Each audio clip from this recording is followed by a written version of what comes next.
১০০ বছর আগের বাংলাদেশের গ্রামের জনজীবন কেমন ছিল তা এই ভিডিওতে আংশিকভাবে তুলে ধরা হয়েছে। তখন গ্রামের সকালটা শুরু হতো মেঘলা কুয়াশায় ঢাকা ভোরে। হাঁস মুরগির ডাক আর কলসিতে পানি আনতে যাওয়া মেয়েদের পদচারণায় ভরে ওঠে পরিবেশ।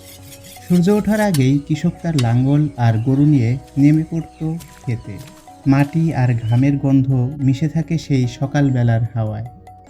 সকালের রান্নার সময় চুলার পাশে বাচ্চারা বসে থাকত, কখন ভাত হবে সেই অপেক্ষায় চোখ বড় বড় করে তাকিয়ে থাকতো তারা।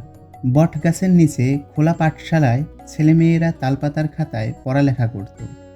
হাটবারে জমে উঠত গ্রামের বাজার। হাঁকে হাঁকে গুড় বিক্রি হতো, পাশে মাছ আর মাটির হাঁড়ি আরও অনেক কিছু বিক্রি হতো। সন্ধ্যা নামছে, পুকুর পাড়ে শিশুদের কানামাছি খেলা, ঘরে ঘরে জ্বলে উঠত কেরোসিনের বাতি। হারিকেনের মৃদু আলোয় কলা পাতায় একসাথে খেত পরিবারের সবাই। তখন অভাব থাকলেও মন ভরে থাকতো শান্তিতে। চাঁদের আলোয় ঝিকমিক করত ধানের ক্ষেত। চাঁদনি রাতের আলোতে বাচ্চারা খেলাধুলা করত বাড়ির উঠোনে। আহ, সেই দিনগুলো কতই না শান্তির ছিল। ভিডিওটি ভালো লেগে থাকলে অবশ্যই লাইক এবং কমেন্ট করবেন এবং এরকম নিত্য নতুন ভিডিও পেতে সাবস্ক্রাইব করতে ভুলবেন না।